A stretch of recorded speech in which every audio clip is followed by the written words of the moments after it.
తాకట్లో ఉన్న మీ బంగారాన్ని విడిపించి ఆ రోజు ఆన్లైన్ రేటుకి కొంటాం. Sharma gold company. నమస్కారం, వెల్కమ్ టు సుమన్ టీవీ. నేను గీతాంజలి. నిత్యం మనకి ఎన్నో సమస్యలు ఉంటాయండి. అందులో వివాహం విషయంలో కావచ్చు, దాంపత్యం విషయంలో కావచ్చు, సంతానం కానీ, ఉద్యోగం కానీ, వ్యాపారం, ఆరోగ్యం, ఏదైనా పని చేద్దాం అనుకున్న కార్య ఆటంకం కావచ్చు. ఇలా అనేక రకాల సమస్యలతో నిరంతరం మనం బాధపడుతూనే ఉంటాం. కానీ ఇలాంటి వాటికి కొన్ని అద్భుతమైన రోజుల్లో, శక్తివంతమైన రోజుల్లో ఒక మంచి పరిహారం ఉంటుంది. అది మనం తెలుసుకుని గనక ఆ పరిహారం చేస్తే ఈ కష్టాల నుంచి బయటపడతామని పెద్దలు ఎప్పుడూ చెప్తూ ఉంటారు. అలాంటి అద్భుత అవకాశం రాబోతోంది ఆషాఢ అమావాస్య రోజు.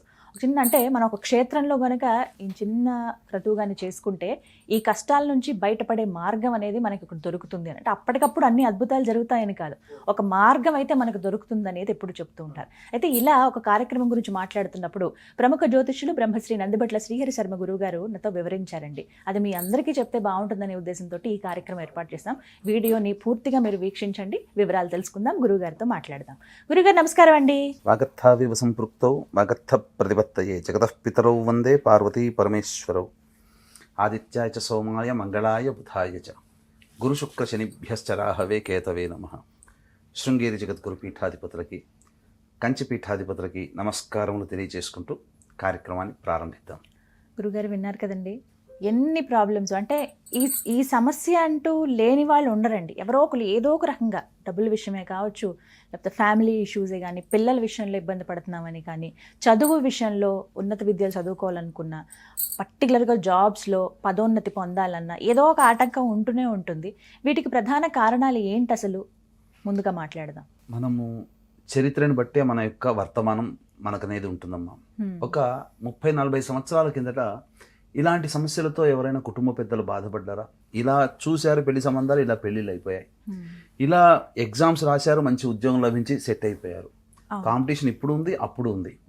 అలాగే ఎంతో నిబద్ధతతో ఎన్ని అప్పులున్నా కష్టపడి సంపాదించి ఆ అప్పుల్ని తీర్చేసేసి చక్కగా ఆనందంగా జీవించారు. ఒక్క మనిషి రెక్క మీద దాదాపు 15 మంది ఆధారపడి జీవించేవాళ్ళు. ఇప్పుడు ఫ్యామిలీలో ఇద్దరు సంపాదిస్తున్నా, భార్యాభర్తలు సంపాదిస్తున్నా, పిల్లల్ని కూడా సరిగ్గా పోషించుకోలేని పరిస్థితి ఇప్పుడుంది. అంటే సంపాదన లేదంటారా అంటే, ఇద్దరు సంపాదించినా దాదాపు 70-80 వేలు ఎక్కడికి పోవట్లేవు. అయినా కానీ వెతుక్కోవాల్సిన పరిస్థితి ఎందుకు వచ్చింది? ఇంకా చూసుకున్నట్లయితే ఇప్పుడు అనేక రకాల సమస్యలు. అంటే అందము, చదువు, తెలివితేటలు అన్నీ ఉన్నా పెళ్ళిళ్ళు కావట్లేవు. అమ్మాయిలు లేరా అంటే ప్రతి ఫ్యామిలీలో అమ్మాయిలు ఉన్నారు, అబ్బాయిలు కూడా ఉన్నారు. ఎవరికి తక్కువగా లేదు. కాకపోతే అబ్బాయిలకి తగ్గట్టుగా అమ్మాయిలు దొరకట్లేదు, అమ్మాయిల చదువు ఉద్యోగాలు తగ్గట్టుగా అబ్బాయిల యొక్క స్థితి ఉండట్లేదు. కాబట్టి ఈ వేరియేషన్ ఉండడం వల్ల ఏమైపోతుంది, చాలా మంది ఇంటర్ కాస్ట్ మ్యారేజ్లోకి వెళ్ళిపోతున్నారు. ఇప్పుడున్నటువంటి సమస్య.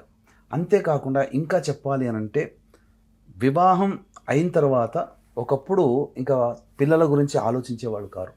కానీ ఇప్పుడు వివాహమైన సంవత్సరాలు గడుస్తున్నా వీళ్ళ దాంపత్యం ఎలా ఉంటుందో అని లేక దాంపత్య సమస్యలతో ఇబ్బంది పడుతున్నారు. ఇప్పుడు అన్నీ బాగున్నాయంటే సంతానం కలగట్లేదు. ఇప్పుడు ఎంత IVF సెంటర్లో చుట్టూ తిరుగుతున్నారమ్మా, పిల్లలు కలగట్లేదని. అంటే ఒకప్పుడు లేని లోపము ఇప్పుడు ఎందుకు ఉంటుంది?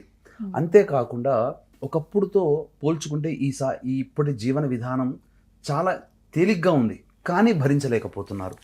చాలామంది పిల్లలు అయోగ్యులైపోతున్నారు. ఒకప్పుడు కుటుంబంలో ఉన్న 10 మందిలో 10 మంది గొప్పగా ఉండేవాళ్ళు, ఒకరిద్దరు తప్ప.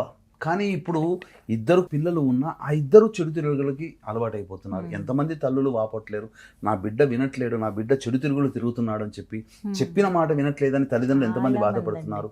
అంతేకాకుండా అన్నీ బాగున్నాయనుకుంటే ఇంటి సమస్య, స్థల వివాదాలు, కోర్టు కేసుల చుట్టూ తిరగడం, సంపాదించిన సొమ్మంతా ఏదో ఒక ఆలోచనతో పెట్టి నష్టపోతుంటుంటారు. అంటే ఇంకా చెప్పాలి అంటే మందులకి నయం కాని రోగాలతో బాధపడుతూ ఉంటుంటారు. అసలు ఒకటా సమస్య, ప్రతి లేచిన దగ్గర నుంచి సమస్యలతో యుద్ధం చేయడమే తప్ప ఆ సమస్యలలో ఓటమి చూడట్లేదు, గెలుపు చూడట్లేదు. యుద్ధం అనేటువంటి జరుగుతుంది. అంటే మనశ్శాంతి లేకుండా ఉంటుంది. కాబట్టి వీటన్నిటికీ పరిష్కారం మనకు పూర్వకాలంలో పెద్దలు ఆచరించి చూపారు, ఇప్పుడు ఆచరించట్లేదు. అదే ఏంటి అని అంటే, ఒకప్పుడు లేనటువంటి దోషం ఇప్పుడు ఎందుకు ప్రబలంగా ఉంది అని అంటే, అది ఆ దోషమే పితృదోషము లేదా పితృశాపము అని అంటారు. అంటే ఈ యొక్క పితృదోషము, పితృశాపం అనేటువంటి ఉన్నటువంటి కుటుంబాలలో చాలా మటుకు ప్రశాంతత లేని జీవితాన్ని గడుపుతున్నారు. ఇప్పుడు ప్రతి మనిషి ప్రతి కుటుంబంలో ప్రతి మనిషి ఎదుర్కొనేటువంటి ప్రతి సమస్యకి ప్రధానంగా మూల కారణం పితృదోషమే. అయితే ఇక్కడ కొన్ని అపోహలు ఉన్నాయమ్మా. పితృదోషం లేదా పితృశాపము అని అంటే కేవలం పిండ ప్రదానం అని అనుకుంటున్నారు. అది కాదు. పితృదోషము లేదా పితృశాపము అని అంటే తండ్రి వైపు 6 తరాలు తల్లి వైపు 3 తరాల్లో దుర్మరణాలు గనక ఉంటే అది పితృదోషము లేదా పితృశాపం అంటారు. దుర్మరణాలు అంటే ఎవరైనా కానీ కుటుంబ సభ్యులు, రక్త సంబంధీకులు road accident, fire accident, suicide attempt, నదిలో బావిలో పడి చనిపోవడం, ఇంట్లోంచి వెళ్ళిపోవడాలు, కుటుంబ సభ్యులు లివర్ ఫెయిల్యూర్, కిడ్నీ ఫెయిల్యూర్, క్యాన్సర్తో చనిపోవడము, 60 సంవత్సరాల లోపల కుటుంబ సభ్యులు ఏ విధంగానైనా చనిపోయినా, కరోనాలో చనిపోయినా, కాలసర్పదోషంలో జన్మించిన, కుటుంబంలో ఎవరైనా స్త్రీ హత్య, గోహత్య, బ్రాహ్మణ హత్య చేసినా, ఎవరైనా తెలిసి తెలియక పిల్లిని చంపినా పితృదోషమే. ఇంకా చెప్పాలి అని అంటే కుటుంబ సభ్యుల్లో తరచూ మందులకి నయం కాని రోగాలతో బాధపడుతున్నా, డాక్టర్ల చుట్టూ చూపిస్తే అన్ని బాగున్నాయని రిపోర్ట్స్ వస్తాయి, కానీ ఏదో ఒక అనారోగ్య సమస్యతో బాధపడుతుంటారు. అలాగే తరచూ ప్రయోగ బాధలతో ఇబ్బందులకు గురవుతుంటుంటారు. ఇంకా కుటుంబాల్లో కేవలం ఆడపిల్లలే సంతానంగా ఉంటారు, పురుష సంతానం ఉండదు. ఇంటర్ కాస్ట్, ఇంటర్ రిలీజియన్ మ్యారేజ్లు జరుగుతూ ఉంటుంటాయి. అలాగే కుటుంబ సభ్యులు మద్యం, మత్తు పదార్థాల వంటికి బానిసలై ఈ యొక్క కారాగార వాసం అవ్వడం, అలాగే శారీరక మానసిక లోపాలతో జన్మించడం, ఇవన్నీ పితృదోషాల వల్లనే కలుగుతాయి. వీటిని ఎలా కనిపెట్టాలంటే ఈ సమస్యలతో ఇప్పుడు చెప్పినటువంటి వాటన్నిటితో కూడా బాధపడుతూ ఉన్నట్లయితే ఖచ్చితంగా ఇంట్లో పితృదోషం ఉన్నట్టే. ఇంకా దీనికి అదనంగా ఇంట్లో జిల్ల పురుగులు, బొద్దింకల బెడద ఎక్కువగా ఉన్నా, గోడలకి క్రాక్స్ వచ్చినా, నల్లాలు కొత్తవి ఎన్ని మార్చినా వారం బాగుంటాయి, తర్వాత మళ్ళీ బొట్టుగా నీరు కారుతూ ఉన్నా, అలాగే కుటుంబ సభ్యుల మధ్య అవగాహన లేకుండా ఎవరికి వారే యమునా తీరే అన్నట్టుగా తరచూ ఎక్కువగా డైవర్సులు ఉంటూ ఉన్నా, సంతానం కలగకపోయినా, వివాహాలు కాక ఇబ్బంది పడుతూ ఉన్నా, ఇంకా సంపాదించిన సొమ్మంతా ఒక అనాలోచిత నిర్ణయంతో పెట్టుబడి పెట్టి నష్టపోయినా, ఎవరికైనా ఇచ్చి నష్టపోయినా, లేకపోతే వివాహము వీళ్ళతో పాటు కొన్ని కుటుంబాలు ఇప్పుడు మనం ఎవరైతే సమస్యలు ఎదుర్కొంటున్నారో వాళ్ళతో పాటు ఆ సంవత్సరంలో కొన్ని కుటుంబాల్లో వివాహం అవుతాయి. కొన్ని కుటుంబాలు చాలా పైకి వస్తాయి, వీళ్ళది మాత్రం ఎక్కడ వేసిన గోంగడ అక్కడే ఉన్నట్టుగా ఉంటుంది. కాబట్టి అటువంటి కుటుంబాలలో అలాగే మేము ఎన్నో పూజలు చేశాము, ఎంతో దైవానికి చక్కగా హోమాలు చేసుకున్నాం, అన్ని మొక్కులు తీర్చాము, తిరగని చెట్టు పుట్టంటూ లేదు, మొక్కని దైవం అంటూ లేదు, అయినా మమ్మల్ని కరుణించట్లేడు, ఇక దేవుడు లేడు అని చెప్పి ఇక దేవుని పూజించకుండా ఉండిపోతారు కదా, అటువంటి కుటుంబాలలో ఖచ్చితంగా పితృదోషం ఉంటుంది. ఏ కుటుంబంలోనైతే దీర్ఘకాలిక వ్యాధులు అంటే లివర్ ఫెయిల్యూర్, కిడ్నీ క్యాన్సర్ రోగాలతో సతమతం అవుతున్నా, ఇంకా చెప్పాలి అని అంటే అతిశయోక్తి కాదు, డయాబెటీస్, అలాగే బీపీ, థైరాయిడ్, ఇవి కూడా దీర్ఘకాలికంగా బ్రతుకున్నంత వరకు మందులు వేసుకోవాల్సిందే. అంటే దీర్ఘకాలిక వ్యాధులు, ఈ వ్యాధులతో బాధపడుతున్నా. ఇప్పుడు చెప్పినటువంటి వాటిల్లో చూసుకుంటే ఏ కుటుంబం మినహాయింపు ఉంది? అందరికీ ఏదో ఒక రకంగా ప్రాబ్లం ఉన్నట్టు, అన్ని రకాల సమస్యలు. కాబట్టి దీనివల్ల ఏమైపోతుంది, ప్రతి కుటుంబంలో ఇప్పుడు మీకు చెప్పాలంటేనమ్మా, నా దగ్గరికి వచ్చినటువంటి కుటుంబంలో సహజంగా చూస్తే దుర్మరణాలు పాలైనటువంటి కుటుంబాలు ఉన్నాయనుకోండి, ఏమవుతుంది, మారుబలిని కోరుకుంటుంది. బెస్ట్ ఎగ్జాంపుల్ చెప్తానమ్మా, ఉదయ్ కిరణ్ జీవితమే చూసుకోండి. ఉదయ్ కిరణ్ కంటే ముందు అన్నయ్య సూసైడ్ అటెంప్ట్, తల్లి నదిలో పడి చనిపోయింది, ఇతను చనిపోయాడు. అంటే ఒకే కుటుంబంలో మారుబలిని కోరుకుంది. ఎన్టీఆర్ గారి ఫ్యామిలీలో కూడా అందరూ మరణించిన వాళ్ళందరూ కూడా దుర్మరణాలే. కాబట్టి ఇది మారుబలిని కోరుకుంటుంది. ఇవన్నీ నివారించుకోవాలి అని అంటే పితృదోష పరిహారం చేసుకోవాల్సి. ఎలాగండి, అసలు ఏం చేయాలి? ఇందాక మాటల్లో కూడా ముందు మీరు మాట్లాడినప్పుడు ఒక క్షేత్రం ఉందని చెప్పారు, అలాగే ప్రత్యేకించి ఆషాఢ అమావాస్య అని చెప్పారు. ఎలా వీటన్నిటికీ లింక్? ఈ ఆషాఢ అమావాస్య జూలై 24వ తారీఖు రోజున అమావాస్య గురువారము మరియు పునర్వసు నక్షత్రంతో కలిసి వచ్చింది. నవగ్రహాల్లో రాజు రవి అయితే second sun of the planet in the universe ఏందనంటే ఇది గురువు మాత్రమే. కాబట్టి గురువు చాలా బలంగా ఉన్నటువంటి రోజు ఈ యొక్క జూలై 24వ తారీఖు రోజున. కాబట్టి చాలా చక్కగా గత 15 సంవత్సరాలుగా ఈ కార్యక్రమాలన్నీ కూడాను ప్రతి నెల చేయిస్తూ వస్తున్నాం. కాకపోతే ఇప్పుడు చాలా మంది ఏంటంటే మాయకి లోబడిపోతున్నారు, ఏది సరైంది ఏది సరికాదు అనేటువంటిది గుర్తించలేకపోతున్నారు. కొన్ని మోసాలకి, ఈ పితృదోషాల పేరిట కొన్ని మోసాలకి గురవుతున్నారమ్మా. కాబట్టి అవన్నీ తెలుసుకొని వెళ్ళాలి. కాబట్టి చాలా మంది చేసే కొన్ని మిస్టేక్స్ చెప్తానమ్మా. ఏంటంటే ఇలా ఉంది అని చెప్పి వీడియో చూడగానే ఫస్ట్ గూగుల్లో వెతుకుంటారు ఎక్కడ చేస్తారని, డైరెక్ట్గా వాళ్ళతో మాట్లాడతారు, వెళ్ళిపోతారు. మాట్లాడిన వ్యక్తి ఒకళ్ళు అవుతారు, వెళ్ళిన తర్వాత అకామిడేషన్ ఒక దగ్గర ఉంటుంది, పూజ ఇంకొక దగ్గరగా ఉంటుంది, ఆ పూజ చేయించే వాళ్ళు వేరవుతారు. ఒక ఆశ్రమంలో ఒక 20 లేదా 25 మంది చేయించే వాళ్ళు ఉంటే ఒక 4 మాత్రమే 5 మాత్రమే చాలా పర్ఫెక్ట్గా చేయిస్తారు. మిగతా వాళ్ళందరూ కూడా సాధారణంగా చేయించేవాళ్ళు. ఎవరు మంచి వాళ్ళు ఎవరు చేయిస్తారని ఎవరికి తెలియదు. ఏదో మనం బ్రాహ్మణుని నమ్మాము వాళ్ళేనంటే ముక్కు మొహం తెలియదు. మన రాష్ట్రం కానీ రాష్ట్రంలో మనం ఏం నమ్ముతాం? అంతే కదండి. కాదు ఇక్కడ ఎవరి తప్పు? వెళ్ళే భక్తులదే తప్పు. కానీ మరి ఎలా దేవాలయాల్లో ఇది ఆశ్రమాల్లో చేస్తారు. కాబట్టి ఇంకా తెలియనటువంటి విషయం ఏంటంటే యజ్ఞోపవీతం ఉన్నటువంటి వాళ్ళకేమో వీళ్ళకేమో తెలుస్తుందేమో పూజా విధానం అని చాలా పకడ్బందీగా శాస్త్రీయంగా చక్కగా పూసగుచ్చినట్టు చెప్పి చేస్తారు. యజ్ఞోపవీతం లేని సాధారణ మానవులకి తూతూ మంత్రంగా పురాణోక్తంగా చేస్తున్నారు. ఇది నేను గమనించాను.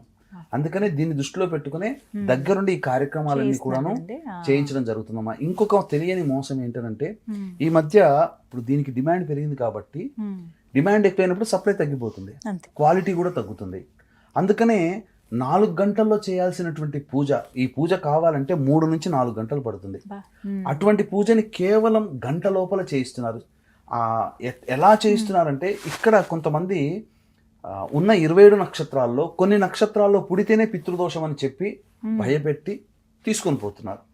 పోయి అక్కడ ఏం జరుగుతుంది, ఆ చేయించే బ్రాహ్మణుని కూడా సరిగ్గా ఉండనీయకుండా ఎక్కువ మందిని 100 మందిని తీసుకొని పోయి టకటక ఆ ఒక్క రోజులో చెయ్యాలి కాబట్టి గంటలో చేయమని చెప్పి ఆర్డర్స్ చేస్తున్నారు. ఇలా మోసపోయి పోతున్నారు. కాబట్టి వీక్షించేటువంటి ప్రేక్షకులు కూడా శాస్త్రం ఏం చెప్పిందనంటే భర్త వైపు లేదా తండ్రి వైపు 6 తరాలు, భార్య వైపు లేదా తల్లి వైపు 3 తరాలలో దుర్మరణాలు ఉంటేనే అది పితృదోషంగా మారుతుంది తప్ప ఎవరైనా కానీ 27 నక్షత్రాల్లో ఈ నక్షత్రాల్లో మాత్రమే జన్మిస్తే పితృశాపం అని ఏ శాస్త్రంలో చెప్పబడలేదు. అటువంటి వాటికి విని మీరు మోసపోయి వెళ్ళి మీరు ఇంకా మీ యొక్క ధనాన్ని కాలాన్ని వృధా చేసుకోకండి. అది మోసం తప్ప ఇంకో మార్గమే లేదు.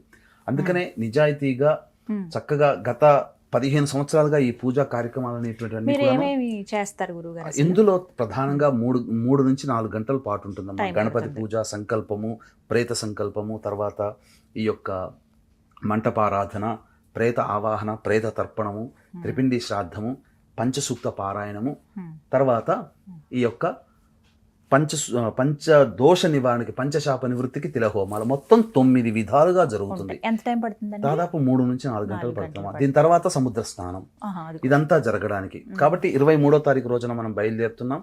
24వ తారీఖు రోజున కార్యక్రమం పూర్తి చేసుకొని మళ్ళీ 25వ తారీఖుల్లో హైదరాబాద్ లో ఉంటాం. కేవలం ఈ ఒక్క రోజనే కాకుండా ప్రతి నెల మన పీఠం ఆధ్వర్యంలో జరపబడుతున్నాయి. కాబట్టి ఈసారి విశేషం ఆషాఢ అమావాస్య, చాలా పితృదేవతలకి చాలా ముఖ్యమైనటువంటి అమావాస్య. డైరెక్ట్ గా పాల్గొనొచ్చు కాబట్టి ఎంత మంది రావచ్చండి? ఇప్పుడు మనము ఎక్కువ సంఖ్యలో తీసుకోబోమ్మా. కేవలం ఒక 30 మంది వరకు మాత్రం మనం శాస్త్రీయంగా నిజాయితీగా ధర్మబద్ధంగా చేయించాలంటే ఒక 30 మందికి మనం చేయించాలి. ఒక కుటుంబం నుంచి ఒక్కలే రావాల్సి ఉంటుంది. అవును, ఒక్కలే రావచ్చు లేదా దంపతులైనా రావచ్చు. చక్కగా కార్యక్రమాన్ని నిర్వర్తించుకోవచ్చు. కొంతమంది ఏంటంటే గురువుగారు అమెరికాలోనో ఎక్కడో వేరే స్టేట్స్ లో ఉంటారు. ఇంకొంతమంది ఇక్కడ ఉన్నా కానీ వాళ్ళ అనారోగ్య పరిస్థితుల రీత్యా లేకపోతే ఇంకేమైనా కారణాల ద్వారా రాలేరు.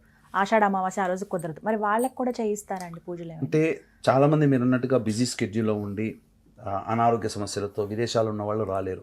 ముఖ్యంగా కొడుకుల జాతకంలో చూపించుకున్నప్పుడు దోషం ఉందని చెప్పి కొడుకులకు చేయించుకోవాలని ఉంటుంది. కానీ తండ్రి ఉండగా తండ్రికి ఇట్లాంటివి ఇష్టం ఉండదు. ఇటువంటి వాళ్ళ కోసం ఏంటంటే బ్రాహ్మణుని కర్తగా పెట్టి చేసుకుని అదే ఫలితం. అయితే ఇది దోషంతో కూడుకుంది. ఏ బ్రాహ్మణుడు పడితే ఆ బ్రాహ్మణుడు ఒప్పుకోడు. పైగా దీనికి తండ్రి లేని బ్రాహ్మణుడు కావాలి. కాబట్టి ఈ సందర్భంలో మనం ఇక్కడ నుంచి హైదరాబాద్ నుంచి మనం కర్తలను తీసుకుని వెళ్తున్నాము. ఎందుకనంటే అక్కడ కర్తలకి మన భాష తెలియదు. నేను చూశానమ్మా, చెప్పుకోకూడదు కానీ చాలా మంది అక్కడ చేయించేటువంటి కర్తలలో వ్యసనాలకి లోనైన వాళ్ళు కూడా చూశాను. వ్యసనం తీసుకొని వచ్చి పూజలో కూర్చుంటున్నారు. ఎంత అపచారం అమ్మది. కాబట్టి అటువంటివన్నీ వాళ్ళకి తెలియవు కదా. వీక్షించేట ప్రేక్షకులకి మోసాలు తెలియవు. ఈ నక్షత్రాల్లో పుట్టడం పితృదోషం అని చెప్పి ప్రచారం చేయడం దోషం.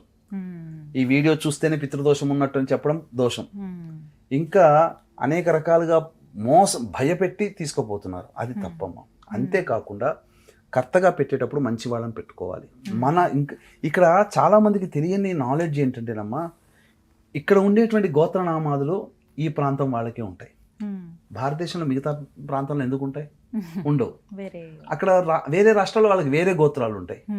వాళ్ళకి అక్కడ బ్రాహ్మణులకి అక్కడ గోత్రనామాలు ఉచ్చరించే విధానం తెలుస్తుంది. మన దగ్గరకు వచ్చేసరికి తప్పు జరుగుతుంది.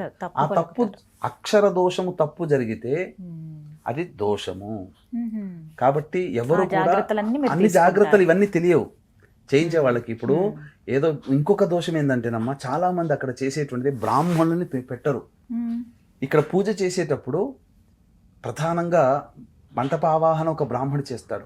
పంచసూక్త పారాయణానికి వచ్చేసరికి ఒక్కొక్కరికి ముగ్గురు ఇద్దరు బ్రాహ్మణులు ఉంటారు. హోమం దగ్గరకు వచ్చేసరికి ముగ్గురు బ్రాహ్మణులు. ఓ. కానీ చాలా చోట్ల వీళ్ళు కొంతమంది తెలియక ఈ నక్షత్రాలు పుడితే దోషం అని చెప్పినటువంటి వాళ్ళ దగ్గరికి వెళ్ళిపోతున్నారు. మ్మ్. పోయేసరికి అక్కడ ఏమైంది, ఒక్క బ్రాహ్మడి పూజ చేస్తాడు, అసలు ఈ పంచసూక్త పారాయణం ఉండదు, ప్రేత ఆవాహన సరిగ్గా చెయ్యరు, హోమం దగ్గర కూడా ఒక్కడే కూర్చొని చేస్తాడు. మ్మ్. మరి ఇదంతా చేయడానికి గంట సేపు ఈజీగా అయిపోతుంది వాళ్ళకి. కానీ ఇలా చేస్తే, శాస్త్రీయంగా చేస్తే 3 నుంచి 4 గంటలు పట్టాలి. అంటున్నారు. 3 నుంచి 4 గంటలు అన్నప్పుడు ఒక 30 మంది కంటే ఎక్కువ మంది చేయించలేమమ్మా.